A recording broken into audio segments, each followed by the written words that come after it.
because of high-speed broadband being run down the highway where we bought a place in Alpine, and also because of some unique agricultural opportunities. I'm an attorney by profession, spent some time practicing law in Dallas and then to Austin, where I both represent clients, helping them with, and I'll back up a little bit, I'm double board certified, and this is sort of super nerd lawyer stuff, so bear with me. I'm a civil appellate lawyer certification, and I also recently became one of the first batch of lawyers certified in both legislative and election law. And as far as democratic politics, I've done the work as a Democrat. I've worked on reproductive rights most of my career, including co-founding an organization called Jane's Due Process that provides legal services to Texas minors facing unplanned pregnancies.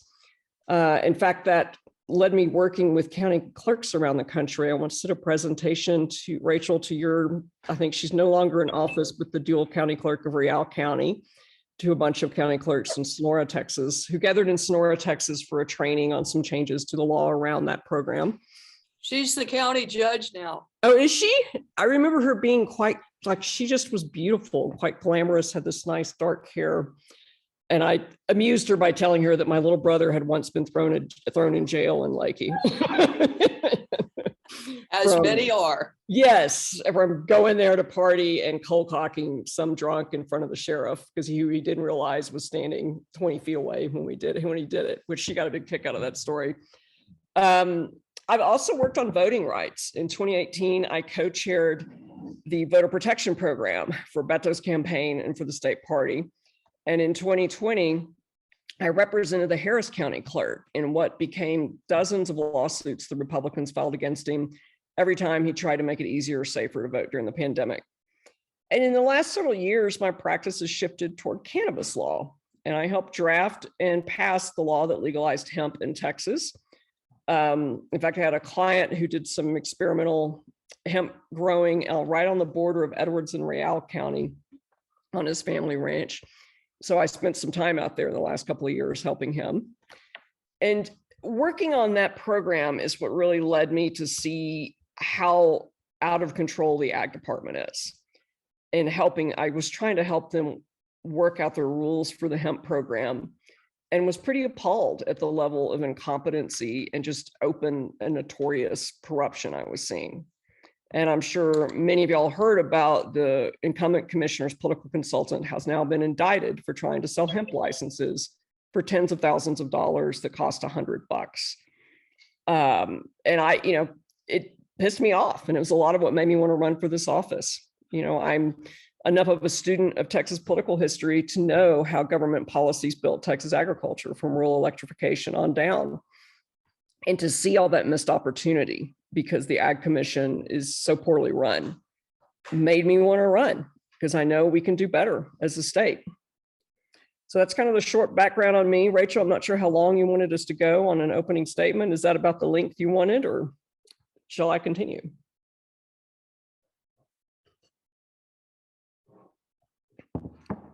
Or is that good, Rachel? Yeah, that's great. Thank you. Can you hear me? Yes, I can. Okay, cool. It's all kinds of glitches all the time. That's all right. Okay, Mr. Ireson, can you let us know who you are? You got 10 minutes.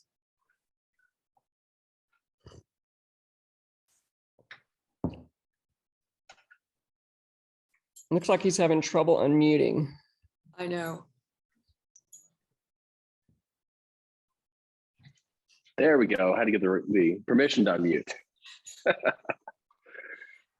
Hello, my name is Ed Ireson. I'm running to be obviously the next Ag Commissioner. Let's start with my great-great-grandmother, who as a single mother moved out to the country over in Brazos County to start a new life and raise some cattle. I'm now a father. I've got a 3.5, almost 4-month-old. So moving out to the country with 4 kids sounds like the craziest thing you could possibly do, and I couldn't even imagine doing it. But 130 years later, my family is still running, that same lineage of cattle on the same land, and so ag runs deep in my family, and and through everything I do. I want to be open about something. I'm new to politics, but I'm a proud Texan, and I really want to go to work for this great state, and on behalf of the Department of Agriculture. My focus is on the next generation of Texans. Frankly, the Department of Agriculture is running on 1980s technology. That technology is making it hard for us to get money to our kids who need meals at their schools. And if you go to school hungry, or worse off, eat a crummy meal, it's hard to learn. It's hard to be well educated, and it's just it's a poor spot for our state to be in.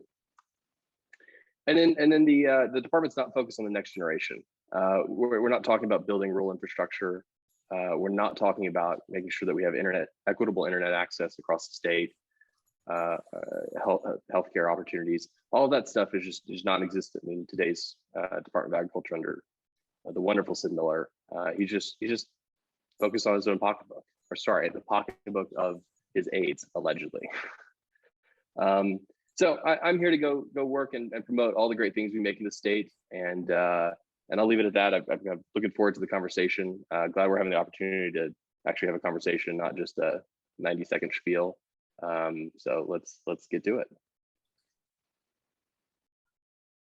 Okay, we shall do that. I have 3 questions for both of you. I'll ask a question, both of you can answer the question, and then we'll move on to the next one. You'll have 5 minutes to answer the question. And I'm going to start off with Mr. Ireson, and the question submitted by some of our Real County Democrats is, what does the Ag Commissioner do?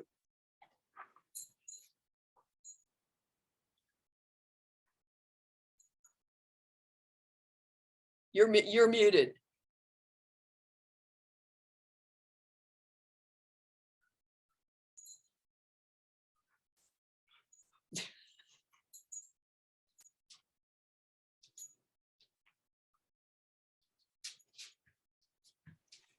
There we go. I won't mute the next time. I apologize. Apparently, if I mute, then you get stuck in it. What is the Department of Agriculture? So let's be clear. Budget-wise, the majority goes to school lunches, school meal programs. Those are funds that come from the USDA, the federal government, and then get deployed out to our schools. Here's the thing. There's one thing. It's one way to take money and just pass it along blindly. There's another thing to make sure that when you're passing that money along, you're ensuring that those meals are well-rounded, they're healthy, and my new kind of thing is that they're locally sourced when possible, right? We should be, if we're growing something in Texas, producing something in Texas, we should be feeding it to our Texas kids. We shouldn't be outsourcing stuff to other states or to big conglomerates. If it's possible, we should be putting those contracts into the hands of local, local producers. The next step is, or the next part of the Ag Department, to me, is infrastructure grants. So it's rural internet, rural healthcare, and making sure that we're out there supporting folks that have, underserved needs by the commercial markets. It's expensive for, pick your internet provider to come and lay fiber out at in our rural areas. We have to provide ways to incentivize them and fund them to actually get out there. And the third part is regulatory, right? They oversee weights and scales. They oversee your eggs at the grocery store, kind of the perfunctory efforts to keep all Texans safe and make sure that our businesses are staying honest and truthful. And I'm not going to mute this time. Okay. Ms. Hayes, what does the Agriculture Commissioner do? The commission, and Ed did a good job giving the overview of the budget. It is about 80% federal drawdown money through USDA for school lunches and food for the food insecure.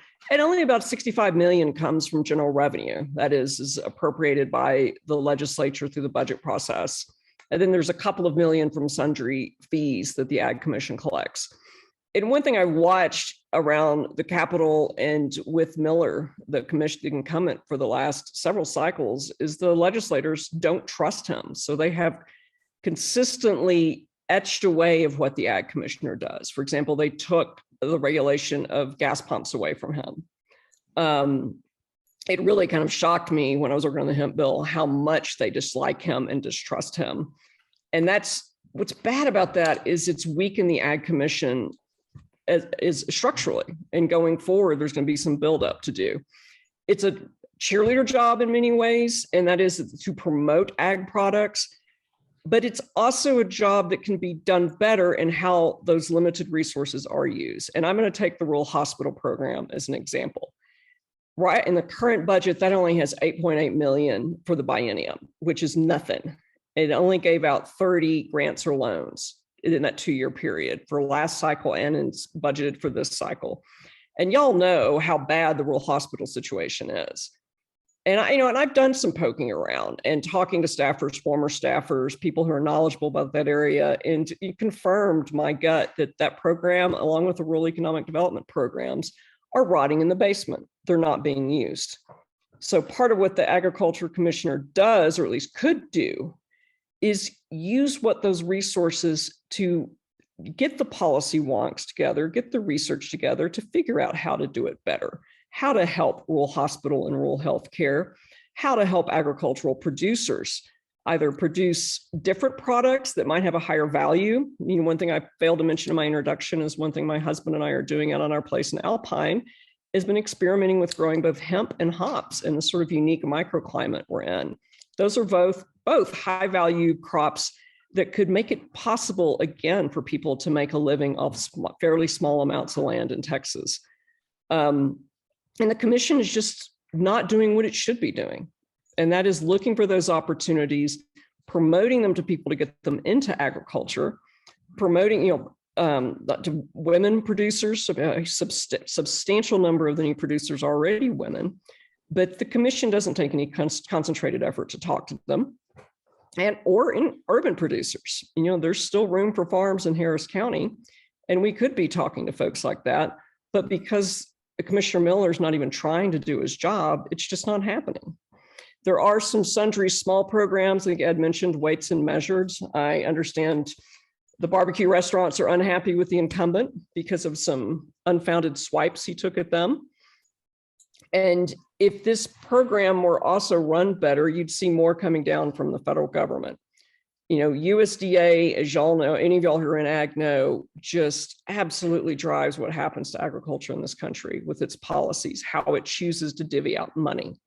And one job the ag commissioner could do that he's not doing is advocating, pushing more for USDA to do more for smaller producers, particularly now that we have a Democrat in the White House, and that's more possible. Can we just briefly all agree on the fact that Sid Miller is suing the Biden administration to reject federal funds and the craziness that is, right? Mm-hmm. We're opposing resources that the state desperately needs because he's a hyper-partisan political hack, and that's the only thing he cares about is his pocketbook and his political future. It's crazy. Sorry, I know I'm going out of turn. No. Ditto. I think we all agree on that. No argument there.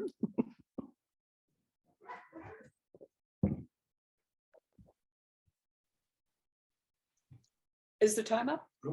Okay. Well, thank you. 4 seconds. Wow, you guys are good. We'll move on to question number 2. What support is available for the making of a market in wild hogs, feral pigs? Should such a market be developed? You both got 5 minutes. We'll start off with you, Susan. All right. I think about this a lot because we had them on our land. In fact, my husband killed one about a week ago that was too big and it was too late at night for him to process it ourselves. But I think that is a great idea. And, one of my jokes about the gun issue is fine. If you want to have an automatic weapon or a military grade weapon, bring me the right ear of 20 rural hogs a year. Be useful with it. And, some hogs aren't going to be good eating, particularly the older boars. but that is a good example of something else the Ag Commission could be doing that it's not doing. Looking for those new markets, looking for a way to motivate people to create new production. I know back in the day, there were bounties in Texas on coyotes and jackrabbits. It was used as a way to manage wildlife. That may not be the best way to manage wildlife, but it certainly would be a great way to deal with our hog population and create another food source. And I'll just sort of recap all of those, some of those comments. The Ag Commission really is an R&D opportunity and ought to be looking for those opportunities for different products and working better with Texas A&M AgriLife, which has some overlapping resources. But yes, that would be a lot of fun to have a wild hog program set up at the Ag Commission. Ed, what do you think of wild hogs? I could use a few more of them in my freezer, frankly, and a lot fewer of them on the land. It's just a constant battle. We started working with our neighbor. It's a local issue, right? We do a little bit of effort on it, and our neighbors don't do anything on it, and we're you're chasing your tail on it, and it's not working. I'm gonna zoom out a little bit, and it's the same answer I have for hemp and cannabis, which is that, look, I'm for any crop, any livestock, anything that we can go and sell on the market that has a market demand. We should be supporting our farmers and ranchers to go do that. And the department should be looking at economic incentives, grants, financial assistance, all of the things that it has in its wheelhouse to support that. And wild hogs is certainly a good way to get started on that. Yeah. Okay, well, thank you very much. Question number 3. What should be the level of support and assistance for small ranches and farms? For example, small ranches rely on branding to secure their cattle. Are there plans for a digital brand bank? Ed?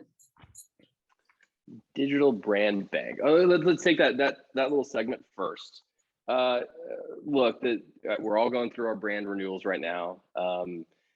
Got a little bit more time, but not much. Here's the deal. Part of a brand is that you can, when the sheriff comes out and finds, or the constable comes out and finds your cow running on the road, they don't need to get too close to it. It's hard to get up there with a scanner and scan your tag, which has RFID in it, by the way. You want to be able to look across and go, oh, that's this ranch, or oh, that's the other one, right? And then that is the nature of brands. I support it. I've worked in technology. I understand the benefits of it. When we're processing cattle, it's incredibly helpful because you give them an injection and that automatically gets scanned into the software to make sure we're up to date on vaccines. All of that stuff, all of the technology is incredibly important, but it's not the end all be all. And now I've forgotten the broader question, sorry. So support for small ranches and farms. Oh, look, the biggest concern, and look at beef prices right now. There's not enough processing in the state that isn't owned by conglomerates. You talk to the folks over at Ranger Cattle, they're queuing up trying to figure out their processing issues. We've given away the industry to large interests, and the only focus I'll have is making sure that small and medium-sized farmers have the opportunity to make a living. It used to be that you could do that, and now you have to go into these mammoth conglomerates to try to make a buck, and they set the prices, and you have no control over it. And we look at things like fertilizer prices getting out of, they're not even out of control. They're just off the charts, right? And you have price pressure. You have cost pressure on one side, and then your prices are set on the other side, and you're just being squeezed. That can't be the way that we run, a business, and we've got to find ways to relieve the pressure on both sides. Okay, Ms. Hayes. Well, One, I was quickly making a note of digital brand bank. That's a great idea. And it's reminding me of something Ed mentioned, and that is how bad the technology is at the Ag Commission. You know, under the hemp program, to transport any hemp, you have to get a transport manifest. There's an online portal to do that. I kid you not, you can't get your paperwork to make your shipment until a guy comes to work the next morning and manually processes it, because they're not set up for an automatic receipt once you've input the information about your shipment. As to small producers and what the agents, again, part of the laundry list of things the agency doesn't do. You know, you'd think there would be a portal on the agency website with a map of which counties are fence in and fence out, with ways for people to search data about brands and to give small farmers and medium-sized producers, ranchers, some support, some access to data, some access to help when they need it. And y'all excuse me, I've been sort of fending off a cough all day, so I'm sipping on some tea. So the way you start improving those things at the Ag Commissioner is making the wheels of government turn, understanding how to get the resources, whether it's from the federal government drawdown money or from state general revenue appropriations, and also talking to farmers, ranchers about what they need, what can most help them. Ed mentioned meat processing. That's a great example about how Republican policies have destroyed Texas, U.S. agriculture in rural America. It wasn't until the Reagan administration in the 80s weakened antitrust laws that we had these conglomerations of only 2 or 3 large meat processing companies like Cargill or JBL, and did away with the smaller ones or put them out of business from the competition. And there is, by the way, a bunch of money in some of the relief funds that the Biden administration has just passed to help us set up smaller meat processing plants around the country, so that we're keeping more of those dollars in rural counties and not shipping them back off to Wall Street and shareholder money. And the job of the Ag Commission should be figuring out how to bring that money to Texas and to rural Texas. Okay, that's my aforementioned questions that I got from my folks out here, but we've got questions coming up on the chat, so we can pay attention to a few of those. I'd like for you all to make a statement, though. I'll give you 10 minutes apiece. What are your goals when you become agricultural commissioner? Go ahead, Ed. Yeah, certainly. Not to repeat myself, but the 1980s technology needs to go. If the department is meant to serve Texans, you can't do it on on COBOL and mainframes. We need to reorient the entire agency to be customer service focused and to be able to efficiently get things done. This is not something where you need to be stuck in the labyrinth of bureaucracy to learn a piece of information, right? That's been my most frustrating part historically working with the Department of Agriculture, is just finding out information is just a convoluted nightmare. We've got to make that easier so that people can access the information, understand what opportunities are available to them, and then apply and actually get into those opportunities. That's certainly the biggest one to me. We've got to have somebody who's going to be the commissioner who can restructure a company, essentially, right? It's a state agency, but in many ways, it serves customers, Texans, and needs to do that efficiently and effectively. Beyond that, the job is about promoting Texas agriculture, right? It's about getting out there and talking about all the great things we make here in the state of Texas. I think Susan called it a cheerleader job. That's exactly what it is, right? It's going out there and going across Texas, but more importantly, across the United States and across the world, not physically, but in terms of promotion, to figure out how we set up more opportunities for people to buy things that we make here in Texas. That's number one job, and that's what I'm excited about. Sounds good to me. Ms. Hayes, what would you do What are your goals for yourself as agricultural commissioner? All right, as soon as I hit the door, evaluate the commission from the top down and give it a good scrubbing. There's some good people who work there and they need support, and there's some dead wood that needs to go. And let's also think about this practically. By the time I take office as ag commissioner, the budget process is already about a third of the way done. So I have to hit the ground running and working with both the finance committee in the Senate and the appropriations committee in the House to try to fight for the general revenue funds to properly support some of these programs. And that brings me to the short-term policy goal, the rural hospital program. It is grossly underfunded, 8.8 million for the biennium. That only serves a grand total of 30 grants and loans for the 2-year period, both last budget cycle and this budget cycle. And that goes hand in hand with rural economic development. That program, grossly underfunded, not well utilized, not well implemented. And then the big picture goal, the long-term goal, sustainable agriculture. I've been living out here in the Big Bend country and have been studying a lot of the history of it over the last several years. And one thing that really shocked me when I learned it is that the grasslands that are around the Marfa Plain and Alpine used to extend all the way down to the river. And if any of y'all have made that drive, you know, most of that is desert scrubland now. That's changed because of overgrazing in World War I to meet the demand for meat. And so that short-term profit, driving after that short-term profit, destroyed the land in the long term or seriously injured it. And I see, and Rachel, let me know if I'm breaking the rules doing this, but I see there was Terry just posted a question about what legislation you would recommend to support sustainable agriculture. So I'll go ahead and address that a little bit too. Go ahead. All right. It's a tricky question because we have the rule of capture in Texas, and which means anything you can pump out of the ground on your land, you get.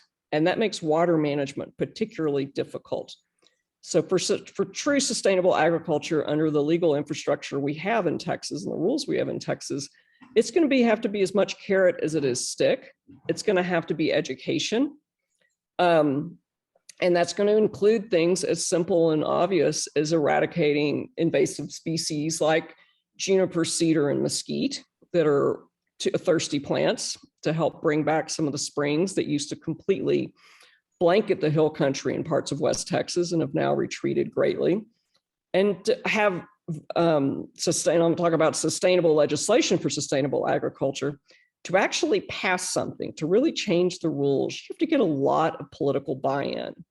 And that means talking to people, talking to ranchers, talking to farmers. There's going to be a lot of people who do not want to be told what to do, but you have to vet through what is possible to do, what is feasible to do. And do we encourage it, or do we have the legal power to require it? And that's a lot of judgment calls as you get along the way, but it is not something that should be ordained from on high. It's something that should be developed with input from all interested stakeholders. Okay, I see that there are some, Becky has her hand up, but I can't, I think, Terry, you're gonna have to do that, right? Maybe I can do it.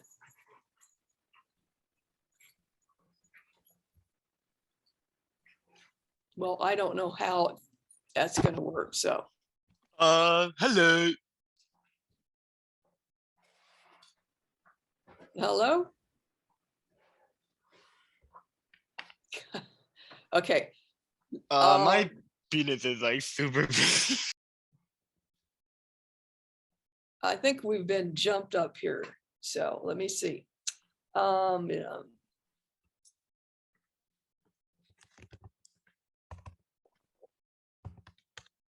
I'm looking for there are quite a few questions in the chat.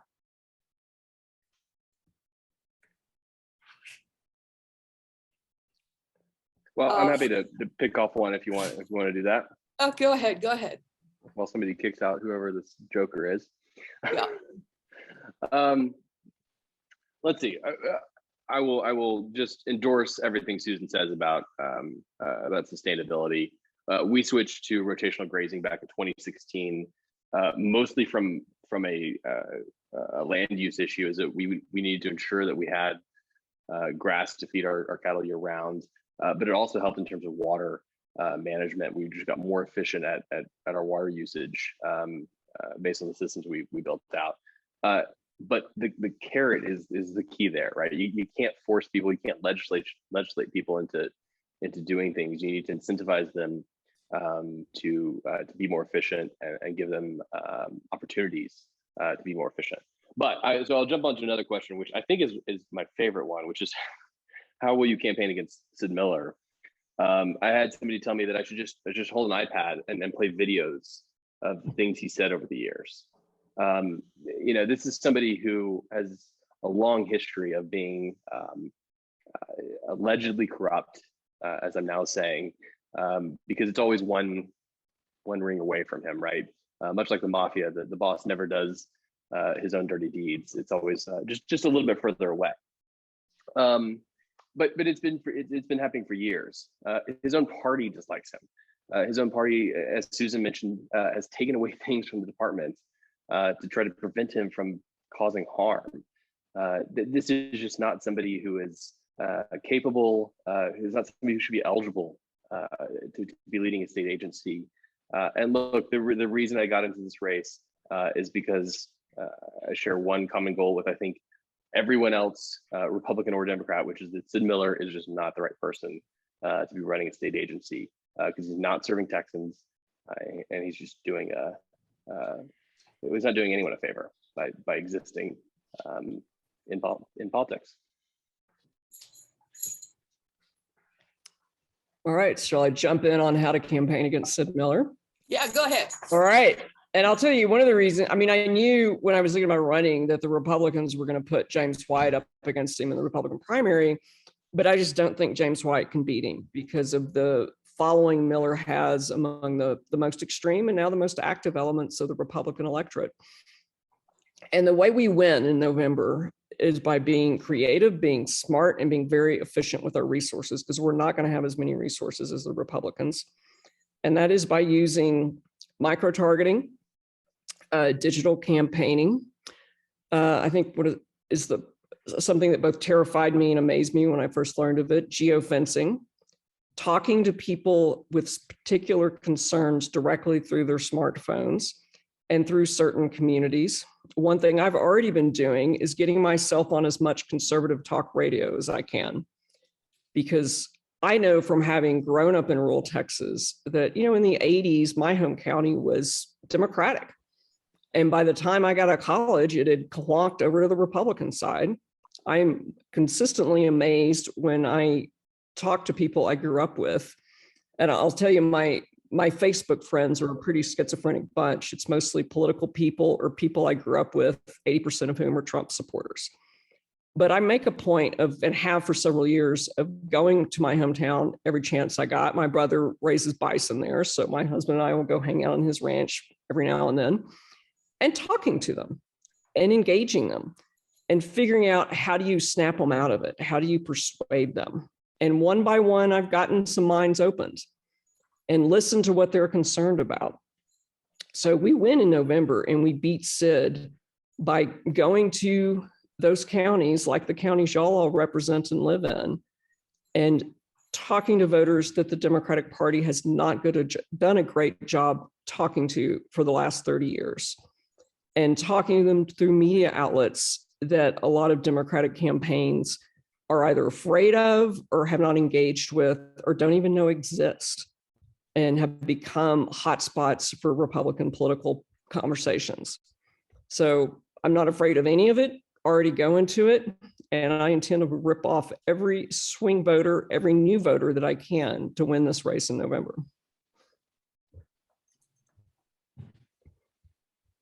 Good. Is there any other questions, Ed, that you'd like to pick off the chat? Yeah, I love this one about how do you excite and educate city people about the Ag Commission and Commissioner. Look, I was born in Houston. I obviously spent a lot of time out at our family ranch growing up, and then more so once I graduated college and started getting more involved. Here's the deal: our cities and our rural areas are inextricably linked together. We don't have Dallas or Houston without our rural areas. right? You can't live in these isolated bubbles in some sci-fi dystopian future where the city is just isolated from everything else, right? You have to realize that. Y'all don't have to realize. We have to find a way to educate our folks in urban and suburban areas that rural matters. We need to support them and focus on them so that we can continue living in those urban and suburban areas, right? There is no, I don't know.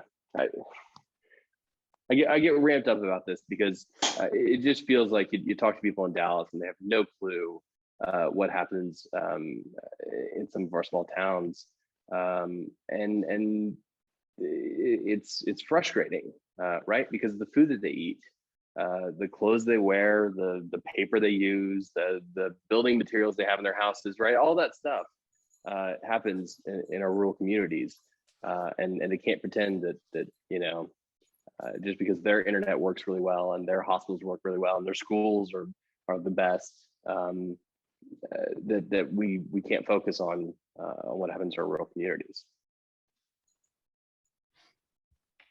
I'll tell you how we excite people in the city. We talk to them about food safety and security.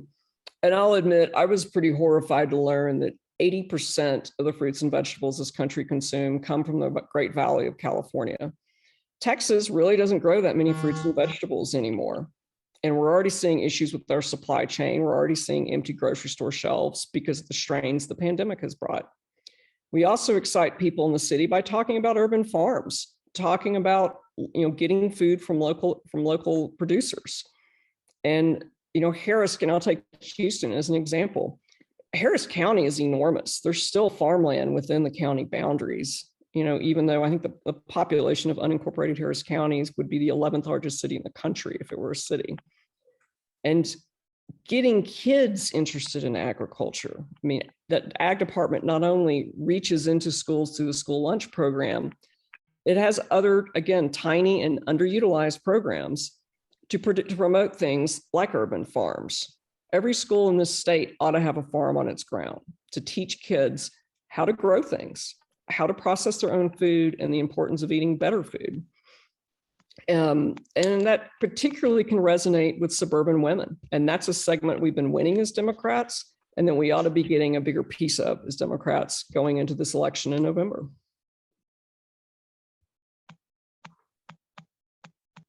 Ed, do you see any other questions you could answer? I'll let Susan find a question. I feel like I've been cherry picking the ones that I'm having fun with. Okay. I did see one about more funding for the NRCS program. That's a federal program. And to get more funding, the ag commissioner is going to have to work with the Secretary of Agriculture or the appropriate undersecretary. Another thing that sort of amazed me about the uselessness of the incumbent is even during the Trump administration, when he was allegedly close to Sonny Perdue, the then Secretary of Agriculture, he wasn't bringing home the bacon. And so a state agriculture commissioner ought to be working with the feds, pointing to them what programs are more helpful to the farmers and ranchers here in Texas, whether that's NRCS or anything else, and advocating for that additional funding, and also making sure the state is drawing down as much of that money as it can, which is about knowing the nitty-gritty, often mind-numbingly boring details of the bureaucracy of how each program is set up, what it takes to qualify, and then promoting to as many of the producers as possible who could qualify to make sure they sign up to bring that money back home.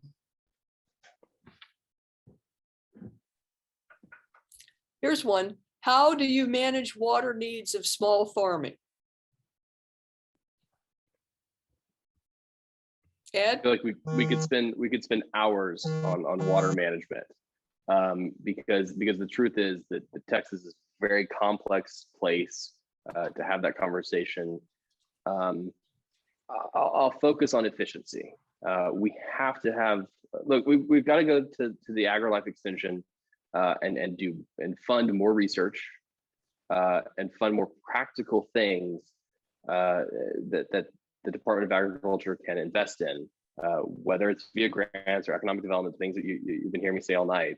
But we have to do this based on science. We can't do it based on you know, the political leanings of the governor of the day, right? It's got to be based in science. We've got to make things more efficient. The truth is we're losing agricultural lands by the acre every day, and there's some economic reasons for that. But the truth is that we got to make sure that we're protecting our existing agricultural lands. We're becoming more efficient with the resources that we have available to them. It's not a fun thing to say. It's not the place I wish we were at, but it's the reality we're in.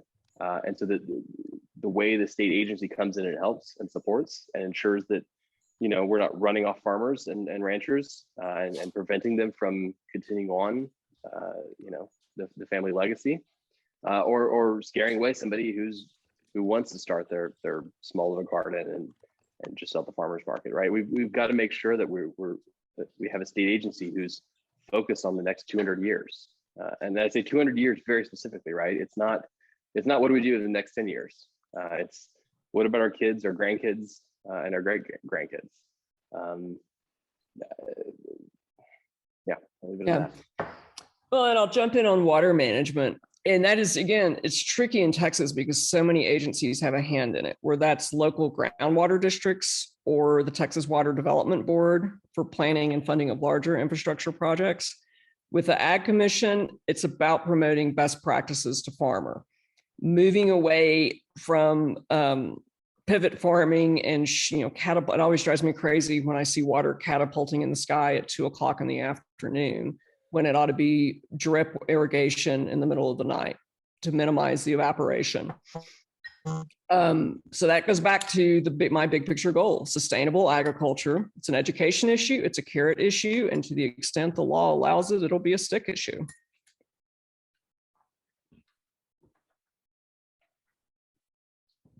Y'all are doing so good. I'd love Thank to talk you. about how we can reach out to every voter, if you don't mind. Sorry, I talked. Oh, no, go ahead. So the question was, how do you intend to reach out to every voter to come out and vote? Let me focus on the general election. The truth is that as Democrats, if we get every single Democrat in the state to come out to vote, we win every statewide race. We haven't done that yet. We got to reach across the fence and talk to some folks who are disenchanted with their party, their leader of their party, and want some practicality back in their state government.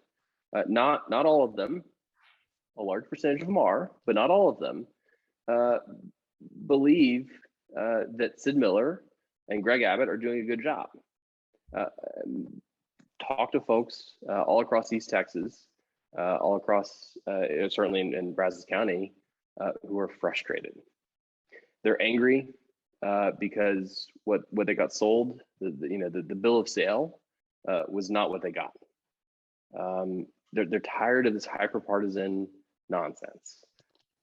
Those are voters that we can get. Those are voters that if we talk practically to them, if we talk to them in the same language they want to be spoken to, they're going to vote. They're not so caught up in party dynamics. Again, there are a lot of them that are, but they're not all caught up in party dynamics. I think there's a lot of folks that are centrist, that have views that are frankly nonpartisan, which, by the way, is how a state agency should be run. We don't understand this concept of, frankly, I don't understand why we're electing a commissioner of agriculture to run a department. I realize that that's what Texas does, but I want to call out the fact that that's nonsense, because a state agency serves all Texans, no matter whether they vote red or blue. And I think it's time to start talking to Texans in that manner. It may not be a popular thing. It's not how you win the primary, but it is how you win in November, because it's a state agency that serves all of Texas. And I just saw the questions, and I'm definitely going to answer that one. East Texas and South Texas and West Texas. Basically, let's just avoid the I-35 corridor, and we'll win, right? We can win if we start talking to people across the state, and if we get out of the cities, if we get out of Dallas, we get out of Houston, we can win because we're talking practicalities here. By the way, I think Susan's doing the same thing. This is not something that I think Susan and I think we're both fully in agreement. I'll let her comment, but I think that we're fully in agreement. The Department of Agriculture, the Commissioner of Agriculture, is in a very unique position because it crosses partisan lines. It serves all tech, and that's the goal. That's what we want in our leadership of state agencies. I'm going to talk about how we went in November, and I'm going to talk about the concept of the likely voter. And this is a mistake campaigns make over and over again. Let's only spend our money communicating to likely voters under the fallacy that it's a waste of money to reach out to anybody else. And I'm sure y'all saw a lot of hubbub in the press that, oh my God, the border's turning Republican because it got a little less blue than it's been in the past. You know, the analysis on that wasn't about voters switching their votes from Democrat to Republican. It's that the Republicans did a better job reaching out, talking to, and motivating the unlikely voters. They brought new voters to the polls in those border counties by scaring them with messages about oil and gas and border security. And you know, another reason the Democrats did not do well in 2020 is we made the decision to not campaign face-to-face because of the pandemic, and everyone's pretty much agreed that's a mistake. We win in November by thinking creatively, by talking to the unlikely voters, the voters who are off the radar, either because they've not voted in the past or because they're new to Texas or they've moved and changed counties, being on top of that information and not being afraid to go in to spend the time to motivate a new voter. And this is kind of counterintuitive, but it's actually cheaper to go register someone who's a non-voter and encourage them to vote than to reach out to someone who's on the voting rolls who's not been voting for the last couple of cycles. Counterintuitive, but a better use of money. Technology has made this a lot easier in many ways. That's what I mentioned earlier on about micro-targeting and using digital information, digital media to reach voters. Figuring out what will motivate them. Is that the price of food? Is that better agricultural opportunities? You know, it's possible to communicate to every cell phone that walked into a feed store and give them the messages that might motivate that type of voter versus, say, every Texan who walks into a medical cannabis store in Oklahoma and might be really, really interested in the legalization of cannabis in Texas. That's how we get new voters out. That's how we motivate them. And that's how we win in November. And I've, as Ed said, you know, we are both getting out. I absolutely am going to be visiting South Texas. In fact, I've got plans to go down to Brownsville for Charo Days, which I just missed going to right before the pandemic. And particularly I plan to spend my time along the border counties and also in West Texas, and not just bigger places like San Angelo and Abilene, but going to smaller places like Stanford. Would love to come to Leahy because it's beautiful. Sonora, Ozona, all these places where we haven't seen statewide coming in the past.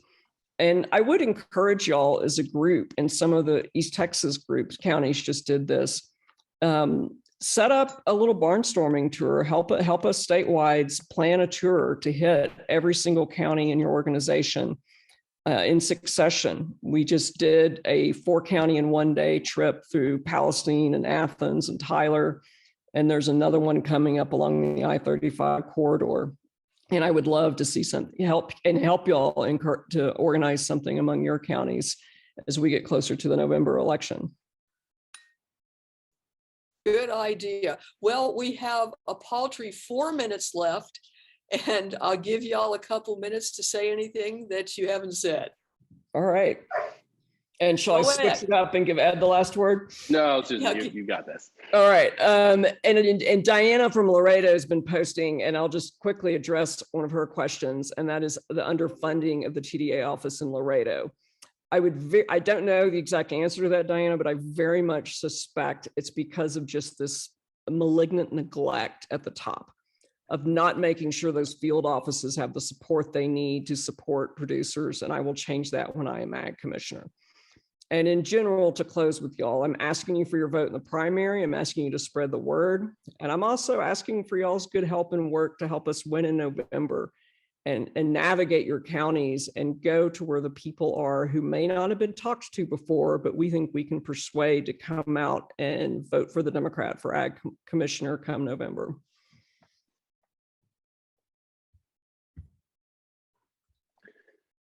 Thanks, Susan. Look, Susan and I sometimes we're always concerned that we parrot each other a little bit. We have the same focus. It's that Sid Miller is doing an improper job running this agency, and that's certainly what called me to get involved in this race. My focus is on the next generation of Texans. Again, I have a nearly 4-month-old at home who I need to go run and put to bed now. But you know, we have to be thinking on a longer time scale than March, November. We have to be thinking about what's important for running a state agency that really is focused on the next several generations. And I'm prepared to come in, reach across the fence again, and really have those conversations. The reality is that the Commissioner of Agriculture has to work with the legislature. That's probably going to be Republican. It's the reality. We've got to find ways to get in there and have conversations and have meaningful conversations, right? It can't be an us versus them thing. It's got to be how do we get things done? How do we make sure that we're focusing on rural Texans? How do we make sure that we're supporting our rural infrastructure, our internet, and our healthcare? You know, we don't have a choice. We've got to go in there and we've got to do it. So thank y'all. Appreciate speaking with y'all. I can't believe this hour went by incredibly fast. Glad we could do it. Honestly, I wish we could be there in person, but the reality is this is how it is these days.